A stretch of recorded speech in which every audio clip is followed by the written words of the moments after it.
He was the first to notice something was wrong. When he saw flames, he immediately called for the bus to stop.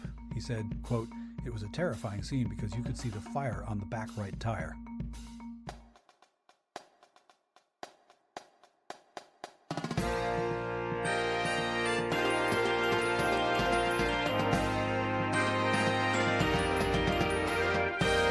Hello, and welcome to episode 71 of the BandWagon podcast for the week of October 27th, 2025.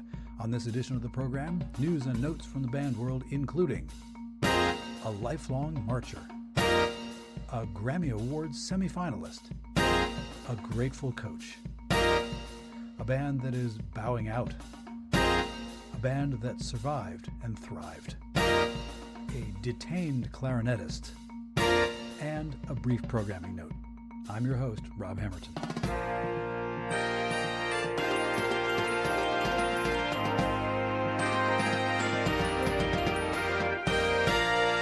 Hello, dear listener. Lots to talk about in this late October edition of the pod. Lots of band-related stuff has jumped into the news in the weeks since we last met here, so let's get to it. Empty your spit valves and away we go. Let's play the extended first strain.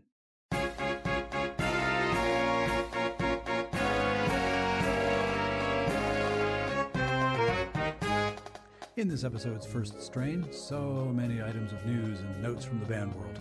5 of them, in fact. And as we often say on Sunday mornings at my church musician gig, I'm going to begin with the celebrations and work my way toward the concerns. Dateline, Raleigh, North Carolina. Credit on this story to the writing of Josh Schaefer of the News and Observer. And I have not been able to find a source that would tell me how to properly pronounce the surname of the subject of this news item, so I'm going with what I think it could be, and corrections are always welcome. Lois Ragey has become the oldest member of the North Carolina State University Wolfpack Marching Band.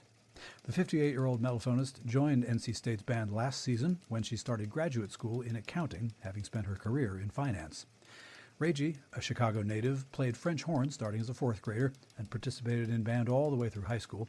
When her own children joined high school band life, she discovered the life of a band parent and fished out her old mellophone. "It did spend many years in the attic," she said. "This is a nice instrument, so I hung it on the wall as a decoration." As her children went off to college, this new empty nester was looking for an activity to fill her free time, and as she began her graduate studies at NC State, she decided to rejoin band as an active participant. She practiced scales, first for 5 minutes a day with her out-of-shape chops, then for several hours. When she sent her audition video, she made sure to perform in a tank top so she'd look in shape.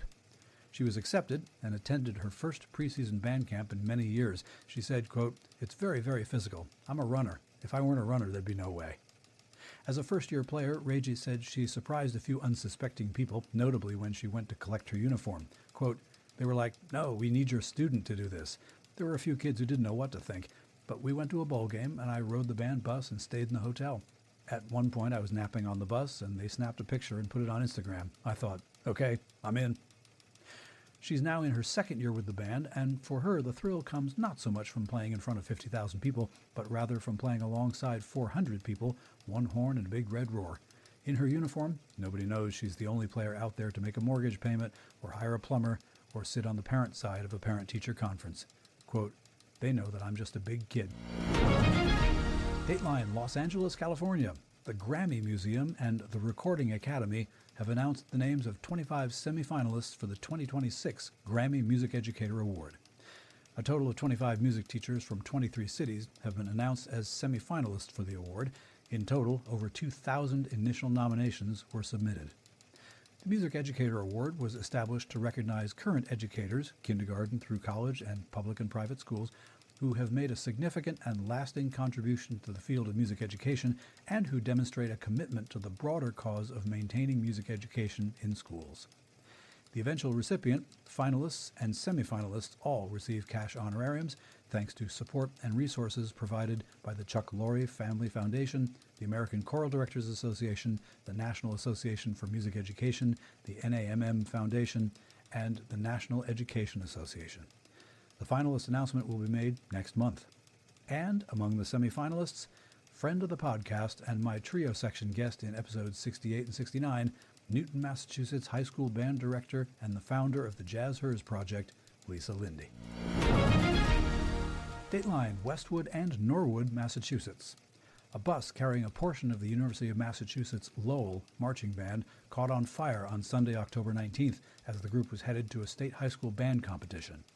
The UMass-Lowell buses were on Route 109 in Westwood on their way to the Massachusetts Instrumental and Choral Conductors Association's regional marching competition being held at Norwood High School. Senior band member Glenn Njeru, and again, corrections to pronunciations are always welcome, he was the first to notice something was wrong. When he saw flames, he immediately called for the bus to stop. He said, quote, "It was a terrifying scene because you could see the fire on the back right tire." Moments later, flames erupted.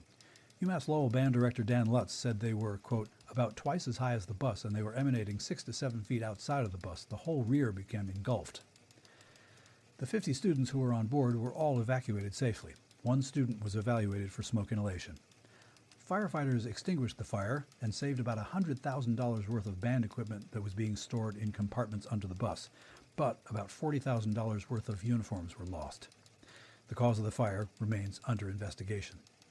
Despite the terrifying experience, the band boarded another bus and performed at the high school band competition in Norwood.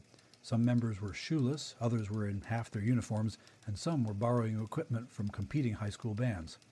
Director Lutz said, quote, "It was easily my most proud moment as the band director here in 47 years. I've never seen a performance that was that extreme coming from something so horrific."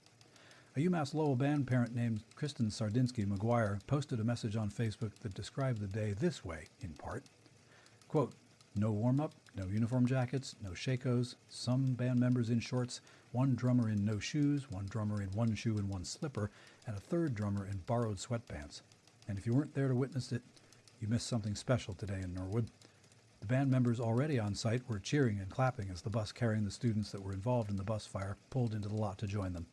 Other band directors were offering their equipment for us to use if needed, no questions asked. The hugging and comforting of each other from the very scary situation they just endured, and the resilience of some young people determined that the show must go on, no matter the circumstances. And they were amazing, emotional, and inspirational. They continue to amaze me and continue to remind me why I love them and this activity so much. And I cried through at least the first half." Unquote. In this week's show notes, I've included a link to a YouTube video of the UMass-Lowell Band's exhibition performance.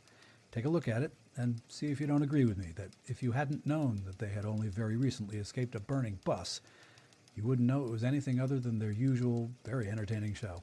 And Mrs. McGuire has offered a link to a UMass-Lowell webpage where you can donate to the band as they make the effort to replace the lost uniforms and anything else that they may have lost last Sunday. It's in this week's show notes as well. Dateline, Daytona Beach, Florida. Credit on this story to the writing and reporting of Chris Stevens of the online outlet HBCU Sports. Weeks after one HBCU band asked to be removed from the ESPN Red Lobster Band of the Year rankings, another band's director expressed the same position. Donovan Wells, director of the Bethune-Cookman University Marching Wildcats, posted on Facebook on October 7th, accusing ESPN of forcing institutions into the contest. His statement read, in part, quote, "As director of bands, I have never been a supporter of this competition concept. I believe there are better, more meaningful ways to showcase and celebrate the HBCU marching band art form without placing us in direct competition against one another. Marching band is not a sport. It is an academic entity and serves as an ensemble credit for instrumental music education majors. Other organizations with similar events highlight our talents while fostering an atmosphere of mutual respect. These organizations include the band directors in the planning process while hosting conference calls to answer questions, exchange ideas, and address concerns.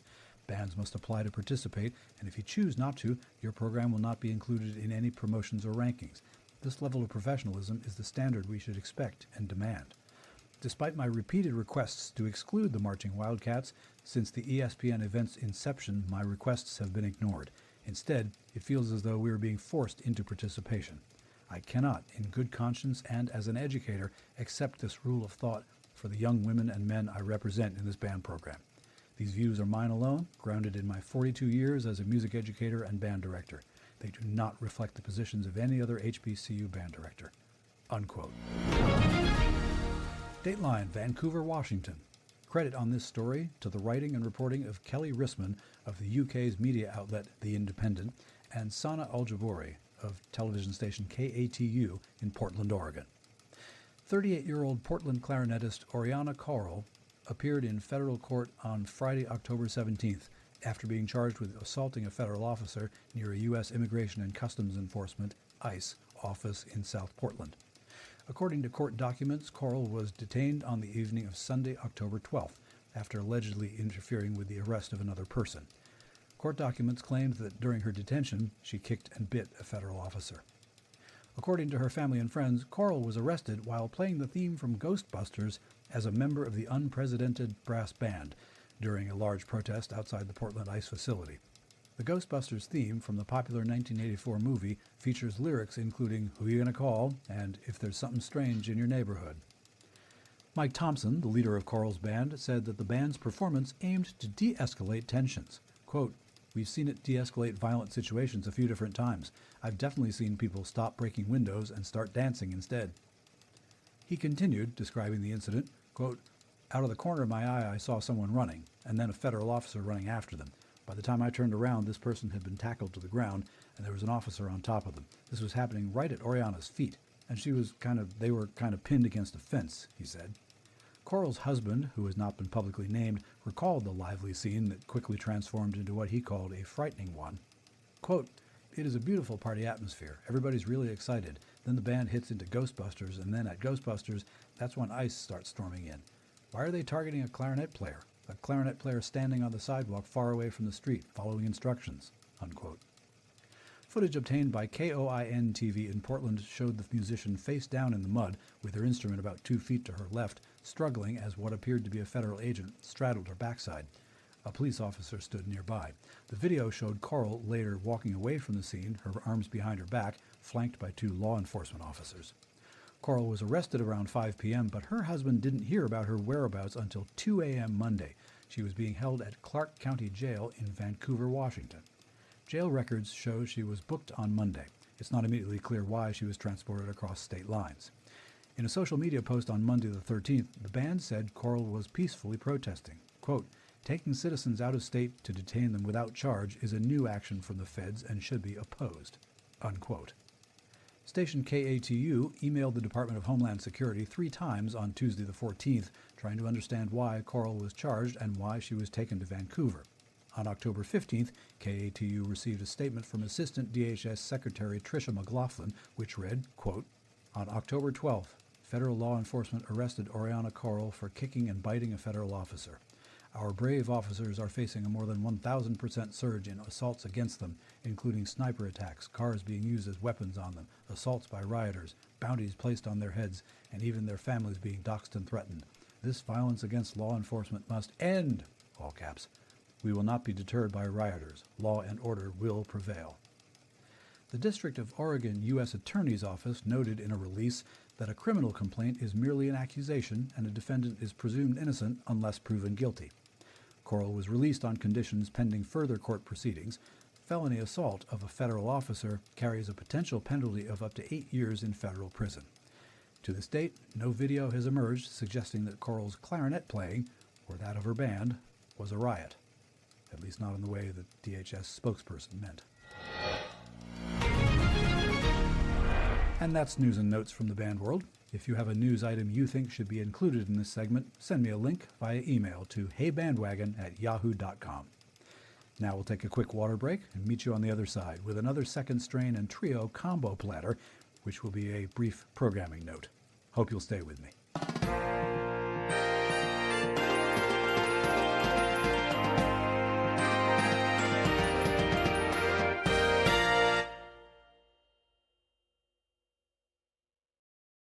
Okay, let's pick it up with the second strain.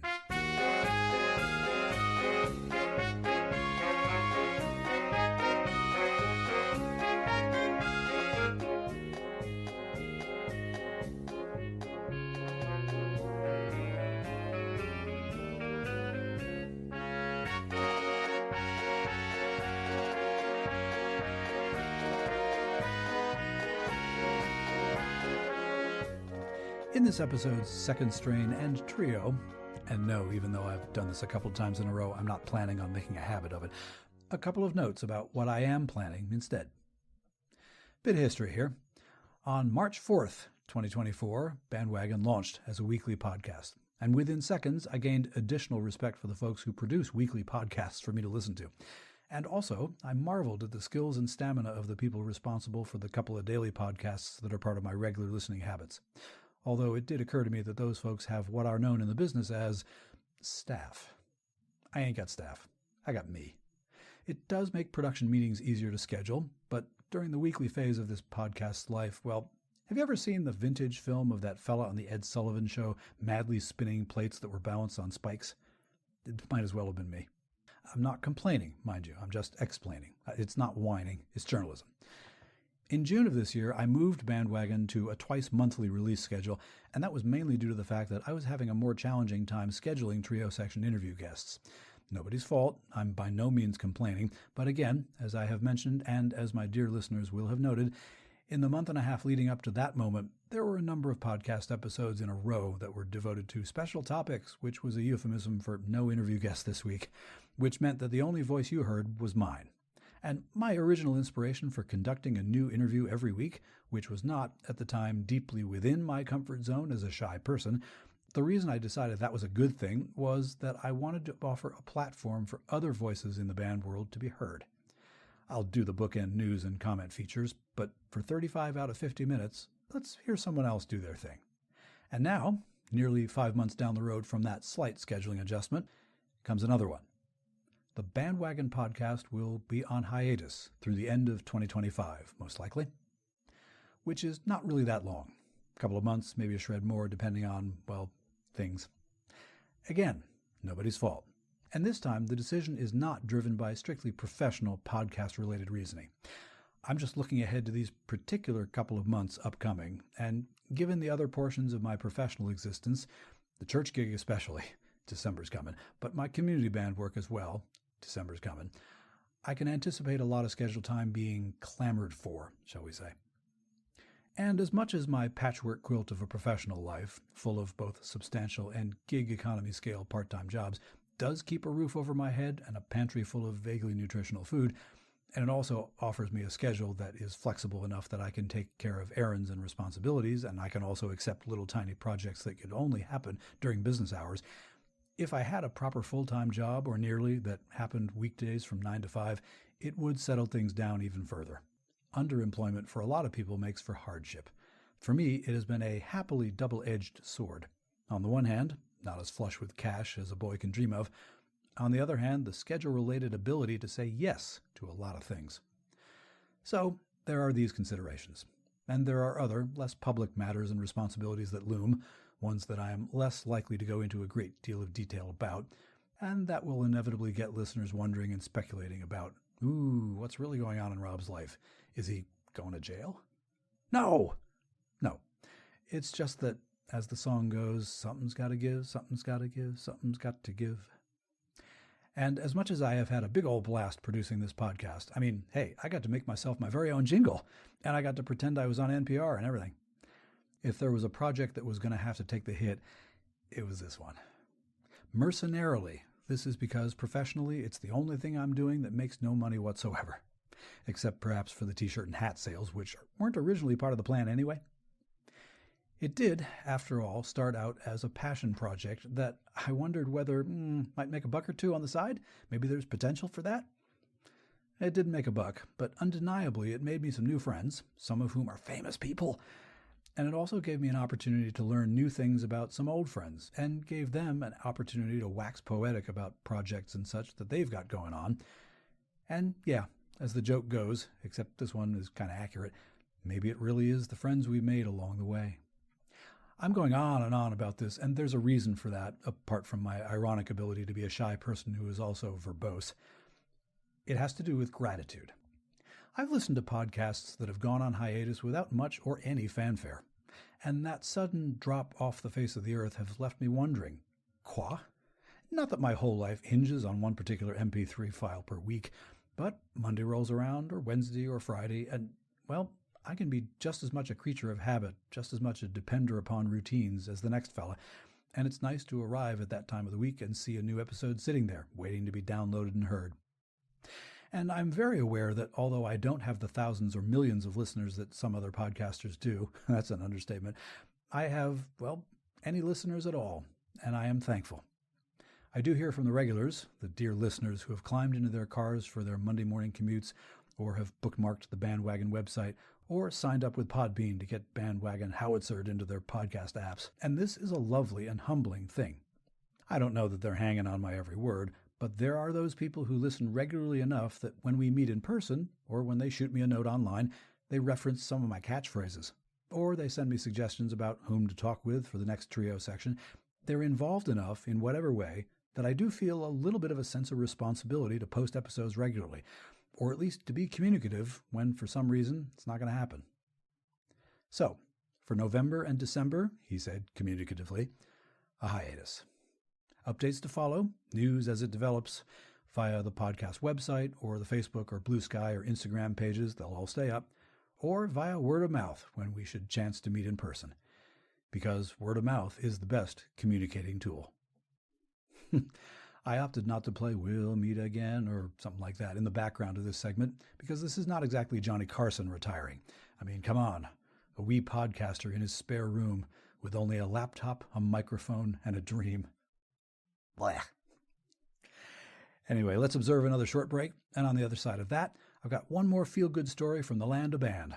Well, about the land of band, from a source that is not always reliably fertile ground for band appreciation. I'll be right back.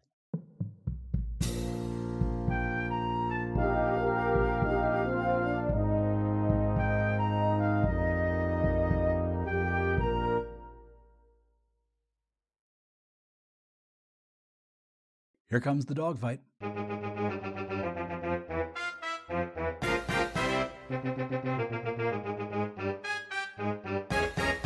This episode's dogfight is also the CODA, but no, I haven't created a new combination dogfight and CODA jingle. Sorry. Anyway, a couple of weeks ago, I was browsing the YouTube website, probably in a moment during which I should have been doing anything else productive. But then YouTube reinforced this bad habit of mine by showing me a little video reel that immediately screamed, "Get that on the podcast." Off topic, but I've been wondering about these relatively new short subject, short duration, vertical format so they can be best watched on your phone videos that they're calling Reels. A question. What's the likelihood that any of the developers who came up with this video format have ever in their youngster lives seen an actual reel of film? Sorry to go all Andy Rooney on you, and that may also be a reference from another generation, but anyway, this little video clip was taken from the post-game media availability session of Matt Rule. He is the head football coach at the University of Nebraska, and he was, of course, being asked all kinds of questions about rosters and strategies and coverages. But apparently, either a reporter asked him a really out-of-left-field question, or Rule took the opportunity to venture some distance away from the X's and O's of sports and talk about some elements of the culture that surrounds Nebraska football, namely the spirit organizations. You know, yeah, we know all about that. The people who gather on Saturday afternoons to make people believe that football is cooler than it really is. Pageantry and game day atmosphere and rah-rah, go team. Even though, objectively, with some exceptions, the guys in the helmets and pads are probably the people who made our bando lives miserable in middle school. Never mind that now. Anyway, Coach Rule had some words for his associated spirit organizations, and rather than read them to you, might as well give the coach some free airtime. And I love the fact that we're great at all these different things. And we have an amazing marching band. And, you know, going back to the summer, like we had them out of practice and we had them play, and just the camaraderie of that was awesome. There's a young lady in the marching band, Allison, you know, she lives out in Waverly. She's basically become part of our family now. She takes care of our dogs when we're not able to. And so, like, you see how hard they work. You see their schedule.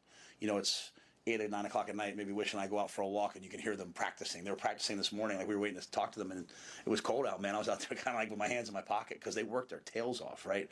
And it's not just the music, obviously. Today, like, they have iPads out there. Here's the music. Here's where you line up. Here's where you're marching to. There's so much to it, and I think it gives us an unbelievable home advantage. There's nothing in the world like coming out of the gates at Memorial Stadium and seeing the cheerleaders lined up and seeing the students lined up and seeing the band get ready to do their thing. And so I think it's, you know, they just add so much that in some small way, again, it was Troy's idea, but, you know, we wanted just to say thank you. And, you know, we have 3 more opportunities this year to play in front of our student section, which I love, our fans, which we love, and our band and our cheer squads and all that. So just just a simple way to say thank you. And what better way to say thank you to college students than get them something to eat? So it was fun this morning. It was fun. It was a great way to start the day, to just be grateful. And unfortunately they're not with us. The travel in this conference, it's hard to take those people with us, but they're with us always because they're part of Husker Nation. Coach Rule appears to have a history of arriving as head coach of a struggling college football team and within 2 or 3 years righting the ship. His 3 years at Nebraska have followed that path. As of this recording, which is before Nebraska's game against Northwestern on October 25th, the Cornhuskers are 5-2. Last year they finished 7-6. The year before, Rule's debut yielded 5 wins and 7 losses. I would love to know exactly how he goes about that.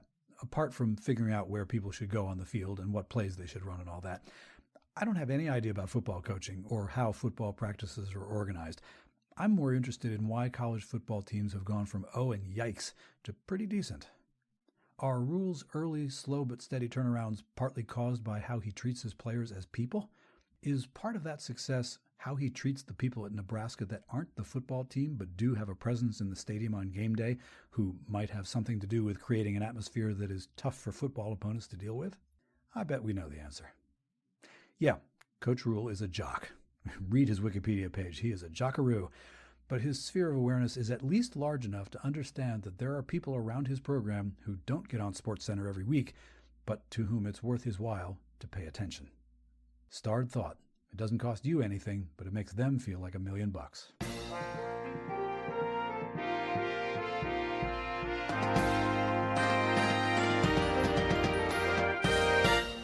And it hasn't cost you, dear listener, anything to listen to this podcast or to connect with me about it, but it has assuredly made me feel like $1 million. That's a wrap for this episode of Bandwagon. Thanks as always for downloading and listening. Bandwagon was written, researched, and produced by your humble host. Musical interludes were produced by Hammerton Media from source material largely by John Philip Sousa. You can listen to more episodes at the pod's website, heyband.podbean.com. Please give me feedback. Let me know what you like or what you think might change. You can do that using the email address heybandwagon@yahoo.com or leave a 90-second voice message by going to speakpipe.com/heybandwagon. Be aware that I do reserve the right to include your message on the podcast unless you say otherwise. Those contact links and links to this episode's news items and conversation topics can be found in our show notes, as can a link to Bandwagon's merch store, thanks to the good folks at TeePublic. Please share the show on social media, and thank you for that. If you enjoy this podcast, please do share it in the direction of someone whom you think might not be a listener yet. Word of mouth really is the best recruiting tool. And to keep up with the podcast and to get updates about upcoming episodes, subscribe to Bandwagon on the Podbean app, Apple Podcasts, or wherever fine podcasts are sold. For now, take care, stay in touch, stay in tune, and we'll do this all again soon. I'll be in touch. I'm Rob Hammerton. Bye for now.